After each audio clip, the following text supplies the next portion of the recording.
때이른 더위가 있었던 한 주간, 믿는 사람으로 살아가느라 수고가 많으셨지요. 안녕하세요. 그 길을 걷는 교회 수요 묵상 전도서 생각입니다. 지난 시간 전도자는 사장을 통해서 권력이 왜 허무한지 그것을 밝혀주었습니다. 권력은 권력에 취해 약자들을 억압하는 데 이르게 하며 권력을 갖지 못한 자들의 욕망을 자극해 권력을 욕망하게 만들고 결국 노동의 신성한 목적을 망각하게 만들어 버립니다. 또한 권력은 함께하는 것의 가치를 상실하게 만들어 진정한 나눔의 가치를 모르는 사람이 되게 합니다. 권력은 결코 영원하지 않습니다. 권력에 취해 바른 충고를 듣지 않는 늙은 왕은 결국 지혜를 지닌 젊은이에게 왕권을 빼앗기고 맙니다. 전도서 5장은 두 가지의 주제를 다루고 있습니다. 그 주제에 따라서 말씀을 읽어보면 우선 첫 주제는 하나님을 경외하는 것과 관련된 것입니다. 본문 1절부터 7절까지가 그 주제를 다루고 있는데 본문을 세번역 성경으로 읽어 보겠습니다. 하나님의 집으로 갈 때에 발걸음을 조심하여라. 어리석은 사람은 악한 일을 하면서도 깨닫지 못하고 재물이나 바치면 되는 줄 알지만 그보다는 말씀을 들으러 갈 일이다. 하나님 앞에서 말을 꺼낼 때에 함부로 입을 열지 말아라. 마음을 조급하게 가져서도 안 된다. 하나님은 하늘에 계시고 너는 땅 위에 있으니 말을 많이 하지 않도록 하여라. 걱정이 많으면 꿈이 많아지고 말이 많으면 어리석은 소리가 많아진다. 하나님께 맹세하여서 서원한 것은 미루지 말고 지켜라. 하나님은 어리석은 자를 좋아하지 않으신다. 너는 서원한 것을 지켜라. 서원하고서 지키지 못할 바에는 차라리 서원하지 않는 것이 낫다. 너는 혀를 잘못 놀려서 죄를 짓게 말아라. 제사장 앞에서 내가 한 서원은 실수였습니다 하고 말하지 말아라. 왜 너는 네 말로 하나님을 진노하시게 하려 하느냐? 어찌하여 하나님이 네 손으로 이룩한 일들을 부수시게 하려고 하느냐? 꿈이 많으면 헛된 것이 많고 말이 많아도 그러하다. 오직 너는 하나님 두려운 줄만 알고 살아라. 둘째 주제는 물질에 관한 것입니다. 본문 8절부터 20절까지의 말씀입니다. 어느 지방에서든지 가난한 사람을 억압하고 법과 정의를 짓밟아도 너는 그것을 보고 놀라지 말아라. 높은 사람 위에 더 높은 이가 있어서 그 높은 사람을 감독하고 그들 위에는 더 높은 이들이 있어서 그들을 감독한다. 한 나라에서 가장 소중한 것은 왕이다. 왕이 있으므로 백성은 마음 놓고 농사를 짓는다. 돈 좋아하는 사람은 돈이 아무리 많아도 만족하지 못하고 부를 좋아하는 사람은 아무리 많이 벌어도 만족하지 못하니 돈을 많이 버는 것도 헛되다. 재산이 많아지면 돈 쓰는 사람도 많아진다. 많은 재산도 임자에게는 다만 눈요기에 지나지 않으니 무슨 소용이 있는가? 적게 먹든지 많이 먹든지 막리를 하는 사람은 잠을 달게 자지만 배가 부른 부자는 잠을 편히 못 잔다. 나는 세상에서 한 가지 비참한 일을 보았다. 아끼던 재산이 그 임자에게 오히려 해를 끼치는 경우가 있다. 어떤 사람은 재난을 만나서 재산을 다 잃는다. 자식을 낳지만 그 자식에게 아무것도 남겨줄 것이 없다. 어머니 태에서 맨몸으로 나와서 돌아갈 때에도 맨몸으로 간다.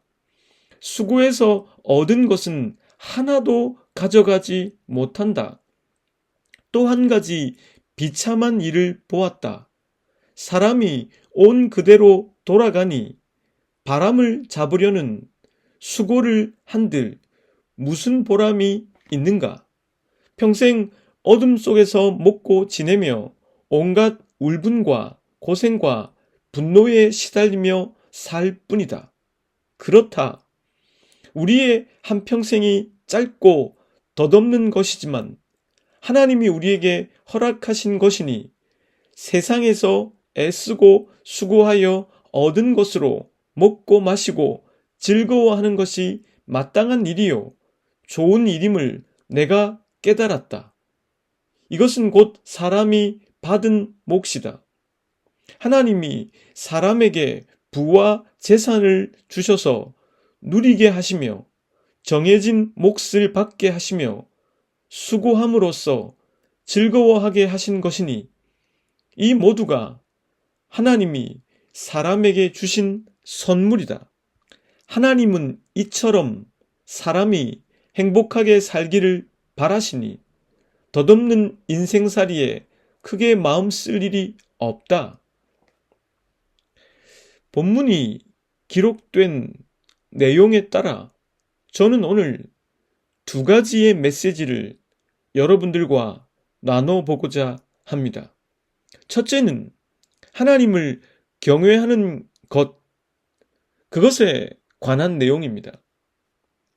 전도자는 이 하나님을 경외하는 것에 대해서 크게 두 가지의 내용으로 나누어서 전달하고 있습니다. 먼저는 희생제사, 좀 쉽게 말하면 예배에 대해서입니다. 본문 1절은 이렇게 적혀 있습니다. 개역 개정입니다. 너는 하나님의 집에 들어갈 때에 내 발을 삼갈지어다.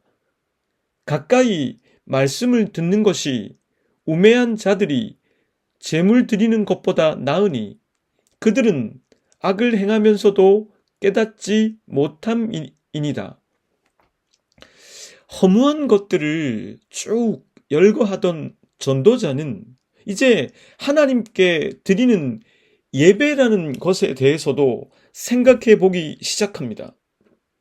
그는 예배에 있어서도 허무한 것들을 살펴보고 있습니다. 이 부분을 이해하기 위해선 당시 드렸던 예배인 희생 제사에 대해서 다소 이해할 필요가 있습니다. 당시 사람들은 소나 양, 염소 등과 같은 제물을 통해서 하나님께 예배를 드렸는데 그러다 보니 하나님께 예배를 드리는 그 본질적 의미보다는 희생 제물에 더 신경을 쓰게 되는 문제점이 발생하게 되었습니다. 하나님은 결코 인간에게 물질을 요구하는 분이 아니신데 사람들은 물질적인 부분에 더 관심을 갖게 된 것입니다. 그러다 보니 예배의 진정한 요소와 의미는 등한시 되었습니다. 희생 제사에 있어서 중요한 것은 제물이 아니라 바로 그 예배를 드리는 사람인데 그것이 관과되고 있었던 것입니다. 하나님은 그 사람 자신이 자기 자신을 살피길 원하신다는 것입니다. 그것은 다음과 같은 내용으로 정리해 볼 수 있겠습니다. 희생 제사를 드리는 그 사람이 과연 하나님께 순종하고 있는가? 자신을 살펴 악을 행하고 있지는 않는가 하는 자기 점검을 하고 있는가? 혹 더 값진 제물을 드리고자 하는 까닭이 그런 악을 감추기 위해서가 아닌가? 미국 컬럼비아 신학교의 교수인 윌리엄 브라운은 그래서 이 부분에 대해서 이렇게 주석을 달았습니다. 희생제사의 효력은 전적으로 희생제사를 드리는 사람에게 달려있다. 그러므로 악을 절제하지 못하거나 자신이 악을 행하고 있는 것도 깨닫지 못하는 사람들의 제사는 가치가 없고 다만 소모적일 뿐이다. 성경도 이 예배에 관해서 유사한 지적을 많이 해줍니다. 우선은 사무엘상 15장 22절 말씀입니다. 사무엘이 이르되 여호와께서 번제와 다른 제사를 그의 목소리를 청종하는 것을 좋아하심같이 좋아하시겠나이까? 순종이 제사보다 낫고 듣는 것이 순양의 기름보다 나으니. 또 호세와 6장 6절 말씀은 이러합니다. 나는 인애를 원하고 제사를 원하지 아니하며 번제보다 하나님을 아는 것을 원하노라. 그리고 아모스 5장 21절부터 24절까지는 다음과 같습니다. 내가 너희 절기들을 미워하여 멸시하며 너희 성회들을 기뻐하지 아니하나니 너희가 내게 번제나 소제를 드릴지라도 내가 받지 아니할 것이요 너희의 살찐 희생의 화목제도 내가 돌아보지 아니하리라. 내 노랫소리를 내 앞에서 그칠지어다. 네 비파 소리도 내가 듣지 아니하리라. 오직 정의를 물같이 공의를 마르지 않는 강같이 흐르게 할지어다. 하나님을 경외하는 것에 관해서 먼저는 예배를 살펴본 전도자는 이번에는 사람들이 하나님께 하는 말인 기도와 서원에 대해서 살펴봅니다. 본문 2절과 3절의 말씀은 하나님께 하는 말, 즉 기도에 대해서 이렇게 다루고 있습니다. 너는 하나님 앞에서 함부로 입을 열지 말며 급한 마음으로 말을 내지 말라. 하나님은 하늘에 계시고 너는 땅에 있음이니라. 그런즉 마땅히 말을 적게 할 것이라. 걱정이 많으면 꿈이 생기고 말이 많으면 우매한 자의 소리가 나타나느니라. 또한 4절부터 6절까지는 서원에 관해서 다음과 같이 말씀하고 있습니다. 네가 하나님께 서원하였거든 갚기를 더디게 하지 말라. 하나님은 우매한 자들을 기뻐하지 아니하시나니 서원한 것을 갚으라. 서원하고 갚지 아니하는 것보다 서원하지 아니하는 것이 더 나으니 네 입으로 네 육체가 범죄하게 하지 말라. 사자 앞에서 내가 서원한 것이 실수라고 말하지 말라. 어찌 하나님께서 네 목소리로 말미암아 진노하사 네 손으로 한 것을 멸시하게 하랴. 인간이 하나님 앞에서 함부로 말을 많이 하는 것과 무분별하게 서원을 하는 것은 하나님과 인간의 차이를 전혀 인식하지 못하는 우매함의 결과라 말할 수 있습니다. 2절에서 분명하게 지적해 주듯이 하나님은 하늘에 계시고 인간은 땅에 있습니다. 이 말은 하나님께 드리는 말로서의 기도와 또 서원을 통해서 하나님의 섭리를 조정할 수 있다고 생각할지 모르지만 결코 그럴 수 없다는 뜻입니다. 우리가 아무 생각 없이 아무렇게나 하나님께 말하고 서원한다면 그것은 하나님의 존재를 업신여기는 것이라 할 수 있습니다. 왜냐하면 그렇게 된다면 하나님은 그냥 호소자의 요구에 종속되는 존재가 되고 말기 때문입니다. 제가 참 즐겁게 본 드라마 나의 해방일지라는 드라마에서 주인공 연미정은 어린 시절을 추억하면서 기도에 관해 이렇게 독백하는 장면이 나옵니다. 제 기억에 의존해서 쓴 글이기 때문에 대사와는 조금의 차이가 있을 순 있습니다.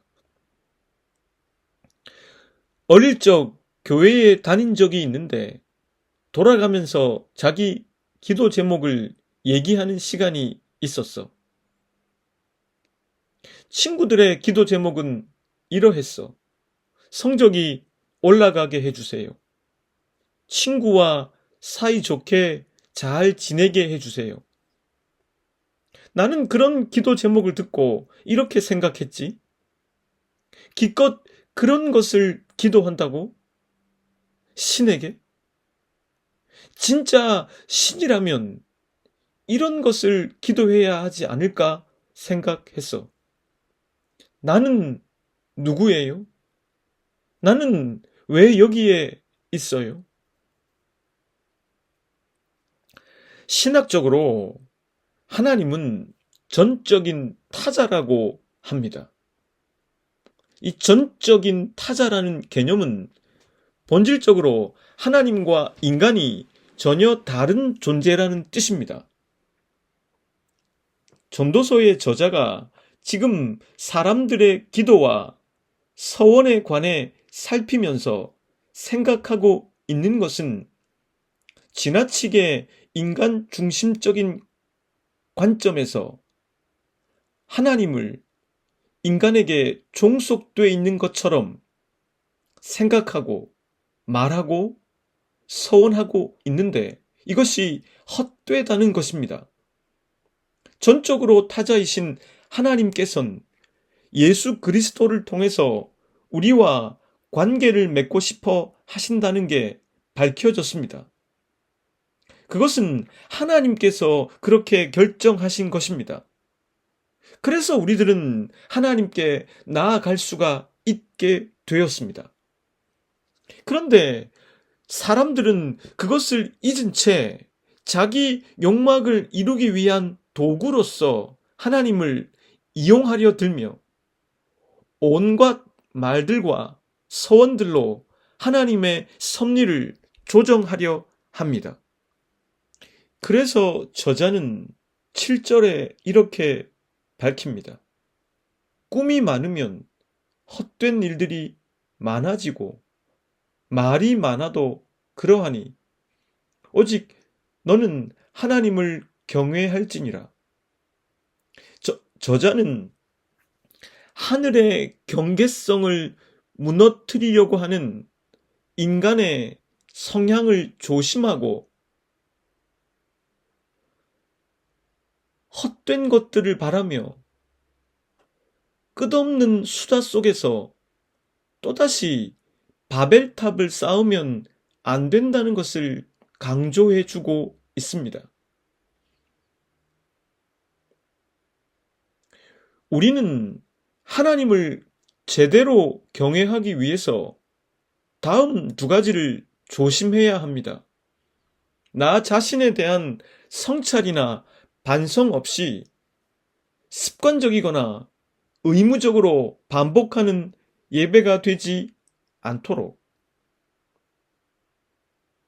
또 비본질적인 부분이 결여되는 것을 자기 자신이 너무 잘 알고 있기 때문에 비본질적인 부분으로 그것을 상쇄하기 위해서 더욱더 형식적이거나 물질적인 면에 치중하는 예배, 그것을 우리는 경계해야 합니다. 또한 지나친 말을 경계해야 합니다. 특히 하나님께 드리는 말에 신중해야 합니다.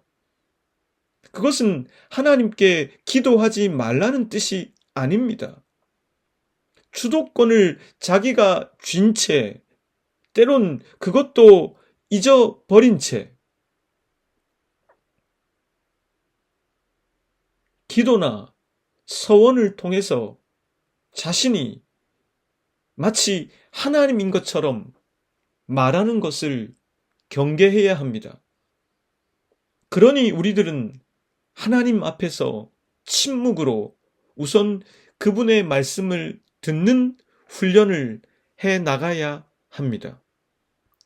말이 많다는 것은 하늘의 경계선을 무너뜨리려는 인간의 성향일 수 있음을 알고 더욱 진실하고 맑고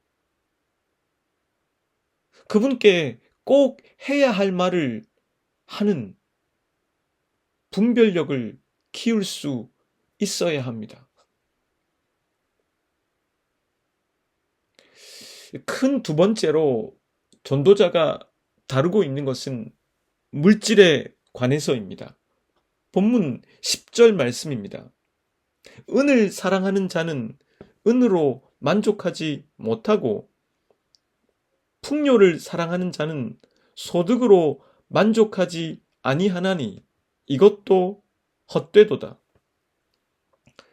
물질이 헛된 것은 돈을 소유한 자가 기대하는 것을 결코 그 돈이 주지 못하기 때문입니다. 중요한 것은 물질이 인생의 목적이 될 수 없다는 것인데, 물질이 주는 찰나적 재미에 빠지면 그것이 인생의 목적인 것처럼 착시를 일으키게 된다는 것입니다. 그렇게 되면 소비를 통해서 만족하는 것이 아니라 더 많은 소비를 욕망하게 됩니다. 왜냐하면 결코 물질은 그것 자체가 목적일 수 없기에 그것을 소유함으로 족하게 여기는 것이 아니라 더 많은 것을, 더 좋은 것을 소유하려 들기 때문입니다. 청년 시절 자주 읽었던 법정 스님의 수필 가운데 이런 글이 있었습니다. 스님은 만년필로 원고지에 글을 쓰셨는데 사람들이 스님이 가늘게 써지는 일본 만년필을 즐겨 사용하는 것을 알고는 자주 선물하곤 했다 합니다.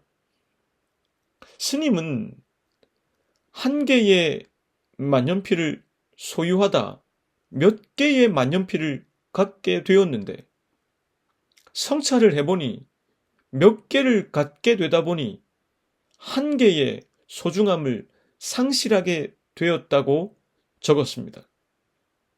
몇 개 중에 한 개가 되고 보니 원래 한 개일 때 그 만년필의 가치는 상실되고 말았고, 그래서 덜 사용하게 되고, 그래서 신경 써야 할 것도 더 많아지게 되었다고 했습니다.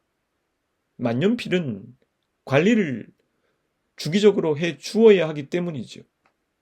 그래서 안 되겠다 싶어 선물 받은 만년필들을 후배들과 지인들에게 나누어 주고 자신은 원래 쓰던 낡은 만년필 한 자루만 소유하게 되었다 했습니다. 이 글을 다시 복기해 보니 부끄러움이 생겼습니다. 너무 많은 것을 소유하고 있는 게 아닌가? 나 역시 자본주의의 노예가 된 것은 아닌가 생각해 보게 되었습니다. 본문 12절 말씀은 이렇게 적혀 있습니다. 노동자는 먹는 것이 많든지 적든지 잠을 달게 자거니와 부자는 그 부유함 때문에 자지 못하느니라. 물질이 생의 진정한 목적이 될 수 없다는 것을 저자는 잠을 통해서 말하고 있습니다. 물질을 더 많이 소유했는데 왜 단잠에 들지 못하는 것일까요? 지켜야 할 것, 더 갖고 싶은 것에 대한 열망이 더해졌기 때문일 것입니다.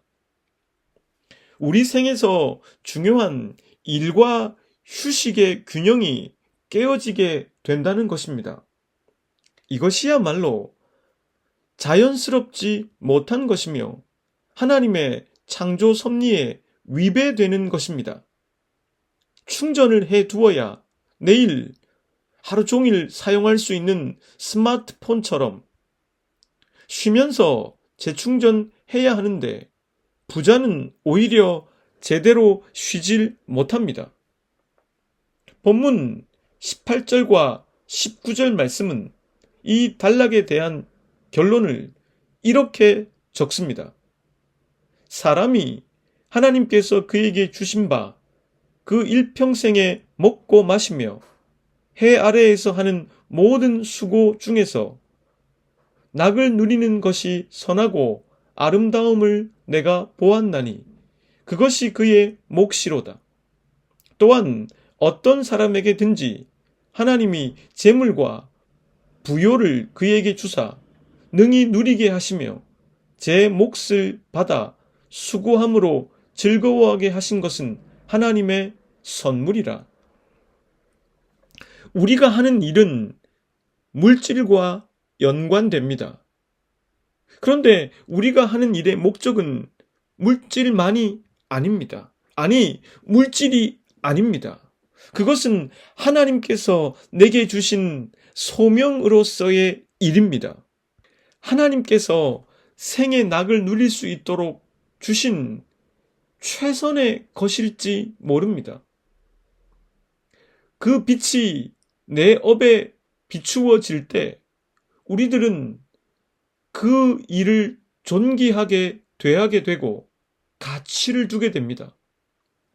그리고 물질만이 아니라 과정에서도 하나님 편에 서서 하나님께 충실하듯 업에도 충실하게 됩니다. 그리고 그 업을 통해서 얻은 물질로 생의 행복을 즐길 수 있습니다. 최근에 인생의 노후를 즐기고 계신 분과 통화를 한 적이 있습니다. 그분이 제게 이런 말을 하시더군요. 목사님, 이 나이쯤 되면 많은 걸 소유한 게 중요한 게 아니라 즐길 수 있느냐 하는 것이 중요해집니다. 물질이 목적이 되면 주어진 작은 것으로 소박하게 즐길 수 있는 기회를 놓치기 십상입니다. 허나 하나님을 경외하는 것이 목적이 되면 주어진 것이 많지 않아도 즐길 수 있습니다. 그런 마음에서 같이 아르바이트를 하는 대학생 제자와 함께 점심을 먹을 때 저는 오래간만에 버거킹 햄버거를 사들고 갔습니다. 일을 앞두고 제자와 햄버거와 프렌치 프라이를 먹으니 참 맛있었습니다. 사랑하는 여러분, 여러분들의 생업의 현장을 축복합니다. 하나님을 경외하는 것을 생의 목적으로 삼고 주어진 삶을 즐겨 보십시오. 함께 기도하겠습니다. 하나님, 저희의 예배가 형식과 의무가 되지 않도록 도와주시고 하나님과 함께하고 나눈 내 영혼을 담아 드리는 진정한 산 제사가 되게 하옵소서. 하나님께 드리는 말이 저희가 누구인지 잊지 않고 드리는 기도가 되게 하시고 저희의 부족함과 연약함을 잘 살피고 드리는 고백이 되게 하소서. 물질을 목적으로 삼지 않고 하나님을 경외하는 것을 생의 목적으로 삼아 주어진 것이 많든 적든 제대로 즐길 수 있는 사람들이 되게 하소서. 예수 그리스도의 이름으로 기도드립니다. 아멘.